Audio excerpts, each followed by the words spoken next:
안녕하세요. 사랑하는 성도님, 영혼의 샘물, 은혜의 자리이심을 축복합니다. 영광의 주님이 우리와 함께 하십니다. 우리와 함께 하시는 주님을 찬양합니다. 기도합시다. 주님, 감사합니다. 오늘도 저희들에게 새날을 주시고 은혜의 하루를 열어주시니 감사합니다. 오늘도 주님의 말씀으로 하루를 살기 원합니다. 주님의 말씀이 저희들을 든든하게 세우고 변화시키며 말씀으로 세워지는 저희의 거룩한 삶이 될 수 있도록 성령님, 오늘도 저희들을 깨우쳐 주시옵소서. 저희들의 마음을 열어주시고 눈을 열어주시고 생각을 열어주시고 주님의 생명의 말씀 따라서 기쁨으로 순종하며 나아갈 수 있도록 인도하여 주시옵소서. 예수님 이름으로 기도합니다. 아멘. 오늘 말씀은 역대상 13장 1절에서 14절입니다.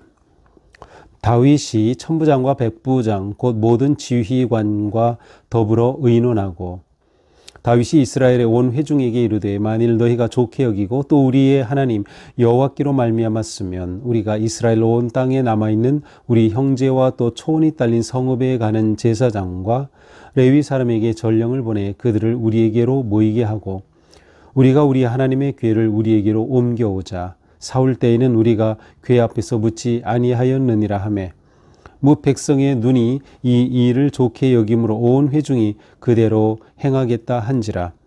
이에 다윗이 애굽의 시홀 시내에서부터 하맛 어귀까지 온 이스라엘을 불러 모으고 기럇 여아림에서부터 하나님의 궤를 메어 오고자 할세.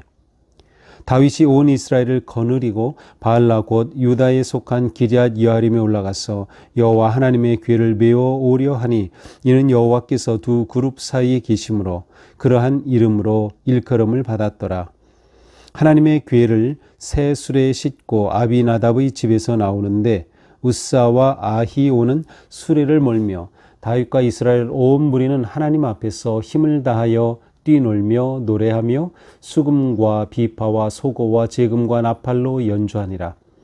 기도원의 타작마당에 이르러서는 소들이 뛰므로 우사가 손을 펴서 궤를 붙들었더니 우사가 손을 펴서 궤를 붙들므로 말미암아 여호와께서 진노하사 치심에 그가 거기 하나님 앞에서 죽으니라. 여호와께서 우사의 몸을 찢으셨으므로 다윗이 노하여 그곳을 베레스 우사라 부르니 그 이름이 오늘까지 이르니라.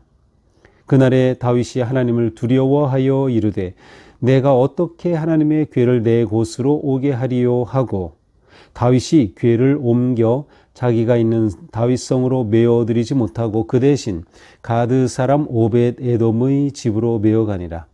하나님의 궤가 오벳 에돔의 집에서 그의 가족과 함께 석 달을 있으니라. 여호와께서 오벳 에돔의 집과 그의 모든 소유에 복을 내리셨더라. 아멘. 다윗이 많은 용사들과 함께 이제 헤브론에서 왕이 되고 그는 이제 나라를 정비하고 또 새로 세워가게 됩니다. 이제 그 과정에서 다윗에게 중요한 것 하나가 있었는데 그것은 바로 여호와의 궤, 언약궤를 옮겨오는 것이었습니다. 도대체 언약궤가 무슨 일이 있었기에 다윗이 이것을 옮겨오려고 하는 것일까요? 하나님께서는 이스라엘 백성들이 출애굽했을 때 모세를 통하여 시내산에서 하나님의 십계명의 말씀을 주셨고 또 그 말씀과 함께 언약궤 안에 담아서 넣어서 이제 언약궤를 운반하게 됩니다. 그래서 이스라엘 백성들이 광야 40년간 정확히는 40년이 아니고 아마 한 38년쯤 되겠지만 이 기간 동안에 이스라엘 백성들은 이 언약궤를 따라 움직였습니다. 이 당시 하나님께서는 언약궤는 물론 구름 기둥과 불 기둥으로 그들을 인도하시죠. 그리고 언약궤는 항상 그 이스라엘 진영의 중심에 있었습니다. 그러므로 이스라엘 백성들에게는 언약궤가 가장 중요한 그들의 중심이었죠. 영적으로 또 국가적으로 또 개인적으로도 마찬가지입니다. 이제 이것이 가나안 땅에 들어온 이후에 여호수아를 통하여 정복 전쟁이 있었고 이후에 그 땅을 각 지파별로 분배하고 또 그렇게 지나면서 이제 사사 시대가 지나고 이제 사무엘에 의해서 사울이 초대 왕으로 세워지죠. 자, 사울 왕 말년에 그때 제사장은 이제 엘리였습니다. 블레셋과의 전쟁이 언제나 가장 위협적이었죠. 그런데 블레셋과의 전쟁 가운데 여호와의 궤를 가지고 출전하는 겁니다. 이것은 일종의 하나님의 명령이 아니고 하나님의 뜻이 아니라 인간의 생각이었어요. 하나님의 궤의 핵심은 뭐예요? 하나님의 임재하심이죠. 하나님의 궤를 이용하는 겁니다. 그러나 불행하게도 이스라엘은 블레셋에 패하죠. 엘리는 그날 두 아들을 잃고 본인도 죽고 결국 블레셋의 언약궤를 빼앗깁니다. 자, 블레셋은 이 이스라엘의 언약궤를 차지하고 의기양양해서 이것을 다곤 혹은 이제 아스돗이라고 하는 곳에 이 궤를 안치하죠. 하지만 놀랍게도 그 다곤 신당, 아스돗 신당의 이 우상들이 그냥 넘어지는 겁니다. 궤가 있는 그 앞에.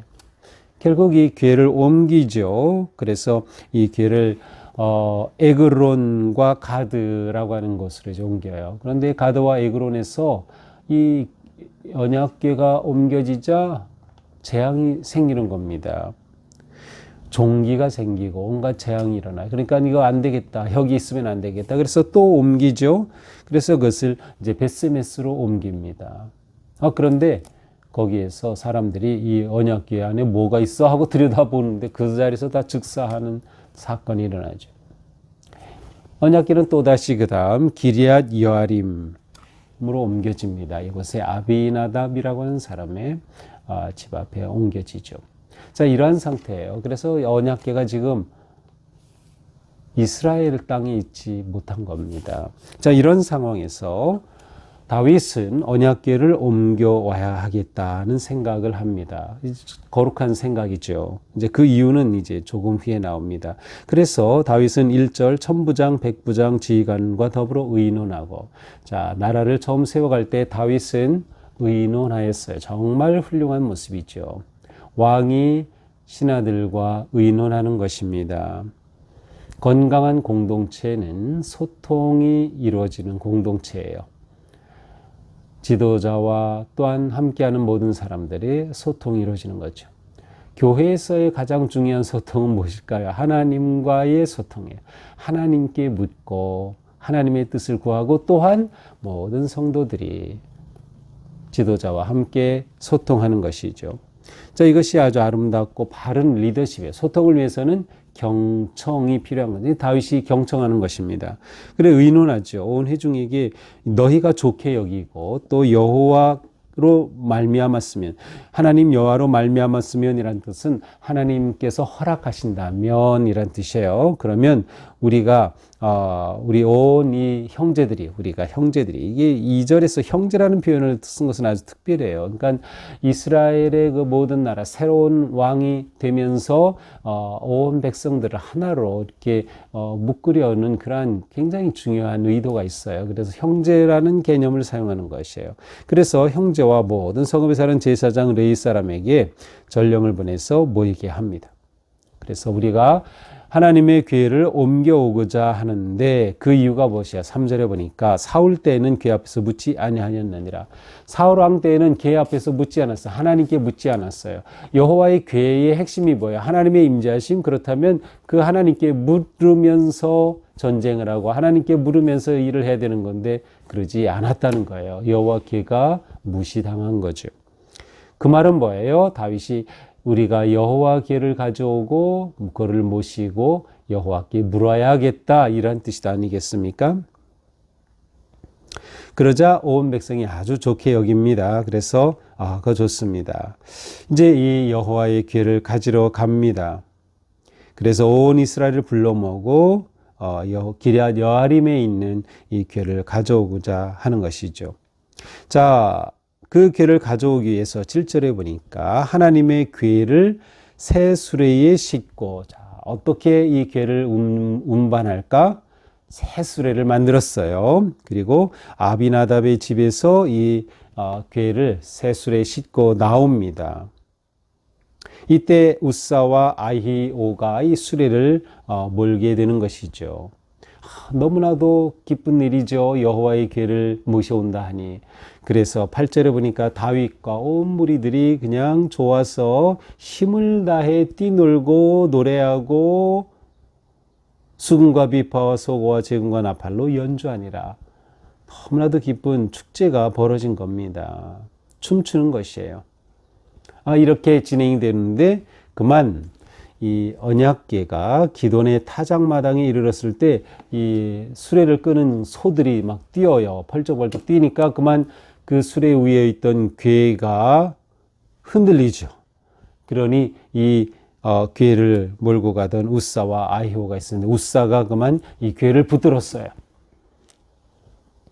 그러자 하나님께서 이 우사를 치셨습니다. 그 자리에서 우사는 죽었습니다. 기쁨과 행복한 그러한 이 궤를 옮기는 행렬이 그만 멈추고 순간 모든 것들이 얼어붙었어요. 다윗도 마음이 얼어붙었어요. 하나님께서 궤를 옮기던 우사를 치신 그 놀라운 끔찍한 사건이죠. 그러니 다윗은 하나님에 대해 너무나도 두려워졌어요. 12절에 보니까 다윗이 이 하나님을 두려워하여 내가 어떻게 하나님의 궤를 이곳으로 오게 하리요? 이렇게 두려운 하나님을 내가 어떻게 데리고 올 수 있을까? 근데 여기서 이 두려움은 부정적인 의미도 있겠지만 오히려 긍정적인 의미가 더 강하다고 볼 수 있어요. 이것은 다윗이 두려움 가운데 자신을 낮추고 겸손하게 마음을 다잡는 거죠. 그래서 이 궤를 다윗성으로 가져오지 못하고요. 가드 사람 오벳 에돔의 집으로 그냥 옮겨서 그 마당에 놓게 되었어요. 이곳은 여전히 이방 땅입니다. 골리앗의 땅이에요. 이곳에 오벳 에돔이라고 하는 그 집에 놓았습니다. 자, 이렇게 오벳 에돔의 집에 언약궤가 석 달 동안 그대로 있게 되죠. 그런데 놀랍게도 오벳 에돔의 집과 그 모든 소유에 복을 내리셨다. 여호와의 궤가 머무는 그 집에 하나님이 복을 내리셨어요. 자, 일단 여기까지가 오늘의 본문인데요. 자, 오늘 본문은 일단 다윗이 언약궤를 옮겨오는 국가의 가장 중요한 그 일을 계획했다가 실패한 사건입니다. 사실은 다윗의 최고의 업적의 하나는 언약궤를 모셔오는 거고요. 그리고 언약궤를 모실 성막을 짓고 나중에는 이것을 성전으로까지 지으려고 했던 것이죠. 그러나 어쨌든 이러한 첫 번 다윗의 시도는 실패하고 말았어요. 자, 다윗은 생각하는 거죠. 도대체 무엇이 잘못일까? 무엇이 문제인 것일까? 여기서부터 다윗의 생각과 묵상이 또 새롭게 시작이 됩니다. 여호와의 궤에 무엇이 문제였을까? 자, 일단 드러난 문제는 무엇인가 하면 이제 15장에 가면 다윗이 다시 이제 궤를 가져와요. 그때는 다윗이 이렇게 묵상하고 무엇이 문제였는지 다 알게 되고 그래서 하나님의 방법을 따라서 옮겨오게 돼요. 근데 이번 첫 번 시도에서 실패한 이유는 뭐예요? 7절에 여호와의 궤를 하나님의 궤를 새 수레에 실었어요. 새 수레. 하나님의 궤는 수레에 실어서 되는 일이 아니에요. 민수기 등에 보면 여호와의 궤를 움직이는 운반하는 방법은 소나 수레가 아니라 고핫 자손들이 그것을 어깨에 메고 이동하게 돼 있어요. 하나님의 방법이에요, 그것이. 어깨에 매어 움직이게 되는 것이죠. 그런데 수레로 옮긴 거예요. 이 수레로 옮기는 것은 이방인의 방식입니다. 그리고 어떻게 본다면 그 당시 아주 최첨단의 기술입니다. 어떻게 사람이 뭐 그걸 직접 메고 다녀? 수레 편하고 좋잖아. 편리와 그 당시 최고의 기술을 따르는 그러한 방법이었던 것이죠. 그러나 이것이 문제가 되었음을 우리는 보게 돼요. 그래서 결국은 우사가 괴를 잡으려다가 죽는 그러한 사건이 일어난 거죠. 사실 우사가 괴를 잡으려고 한 것, 그것도 또한 문제예요. 우사는 그동안 괴를 관리하고 있으면서 자기가 괴를 관리한다, 내가 괴를 지킬 수 있다, 내가 괴를 붙잡을 수 있다라고 하는 그릇된 생각에 사로잡혀 있었던 거죠. 그러니까 자연스럽게 괴를 잡았어요. 그러나 괴는 여호와의 임재하심을 의미하는 괴는 그러한 대상이 아닌 것이죠. 자기가 괴를 붙잡을 수 있는 게 아니라 엄격히 말하면 괴가 하나님의 언약궤가 사람을 잡아주는 겁니다. 인간이 하나님의 궤를 지킬 수 있는 게 아니라 하나님의 궤가 인간을 지키는 거예요. 이 가장 중요한 신앙이 잘못됐던 거예요. 그러므로 우사는 그 자리에서 즉사하는 심판을 받은 셈이죠. 자, 이것이 오늘의 말씀입니다. 이렇게 오늘 말씀을 보면서 무엇이 문제였을까 우리는 생각해 보게 됩니다. 일단 다윗의 선한 의도는 좋았어요. 하나님 임재하심, 곧 언약궤를 모셔오자. 이것은 우리가 누구나 그리스도인으로서 바르게 살아가야 할 가장 중요한 것이에요. 하나님의 임재하심의 삶을 사는 것. 하나님 임재 중심의 삶을 사는 것. 그런데 하나님의 임재가 수단이 되면 안 돼요. 목적이 되어야 되는 거예요. 이것이 중요한 거죠. 하나님의 임재가 수단이 되면 안 된다. 사울 때에 하나님의 임재인 궤를 수단으로 삼은 거예요. 전쟁터에 끌고 가서 그것을 앞세우면 이길 줄로 알았던 거죠. 아닙니다. 하나님의 궤는, 하나님의 임재하심은 우리의 가장 중요한 목적이 되는 거예요. 그것을 수단으로 삼으면 안 돼요. 다시 말하면 예배가 목적이 되어야지 수단이 되면 안 된다. 예배가 수단이 되는 것은 이방의 우상의 예배예요. 하나님을 예배하는 우리에게 예배는 그 자체가 목적입니다. 수단이 될 수 없는 것이죠. 자, 또한 우리는 하나님께 묻는 삶을 살자. 이건 너무도 중요한 일입니다. 다윗이 궤를 옮겨오려고 했던 중요한 이유는 하나님께 묻기 위해서, 사울이 그렇게 하지 않았기 때문에, 또한 예배하기 위해서였어요. 그것은 오늘 우리에게도 중요한 일입니다. 우리는 하나님께 묻는 삶. 우리가 매일 묵상하는 이유는 여기에 있어요. 우리가 하나님께 묻는 삶을 사는 거예요. 하나님의 음성에 귀를 기울이는 것이죠. 그러나 우리가 믿음으로 살아가는 삶에서 아무리 의도가 좋다 하더라도 방법이 또한 바른 방법이어야 합니다. 다윗이 궤를 모셔오려고 했던 것은 아주 좋은 의도였어요. 그러나 수레에 싣는 것은 잘못된 방법이었어요. 자, 우리의 삶에 중요한 것은 의도가 선하고 방법도 선하고 이것이 연결될 때 선한 열매가 맺는 겁니다. 의도와 방법과 열매가 일직선이 되어야 되는 거죠. 이것이 우리가 신앙생활을 아주 잘하는 중요한 방법이에요. 우리가 이 세상의 편리를 따라서 신앙생활하면 안 됩니다. 이 세상의 편리함이 아니라 하나님의 방식을 따르는 것, 하나님께서 원하시는 길을 따르는 것이 우리가 진정으로 믿음의 삶을 사는 겁니다. 여호와를 궤를 옮겨오는 것은 행사가 아닙니다. 하나님을 예배하는 것은 행사가 아닙니다. 하나님 앞에 우리 자신을 세우며 하나님의 거룩하신 임재하심의 그 엄청난 은총과 영광을 우리가 보는 것입니다. 우리의 삶은 비록 다윗이 첫 번째 시도는 실패했지만 하나님 임재 중심의 삶, 하나님 말씀 중심의 삶, 곧 예배 중심의 삶으로 바로 세워져야 하겠다.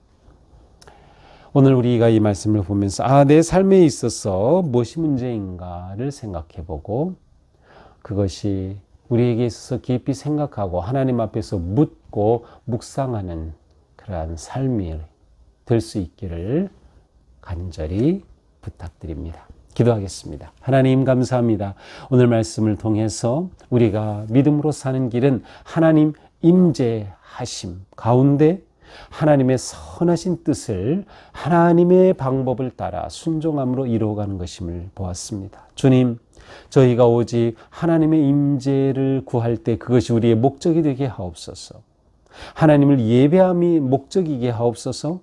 그것이 우리가 복받기 위한 수단, 우리가 잘 되기 위한 수단이 아니라 하나님을 예배함 그것이 우리의 목적이 되는 진정한 삶이 되게 하시고 우리의 삶의 중심에 여호와의 궤 하나님의 임재하심이 있는 진정한 주님의 자녀들로 오늘 하루 승리하게 하옵소서. 예수님 이름으로 기도합니다. 아멘. 네, 오늘 우리의 삶이 여호와 하나님 앞에서 또 하나님의 임재하심 가운데 승리하는 거룩한 하루가 되기를 축복합니다. 사랑합니다.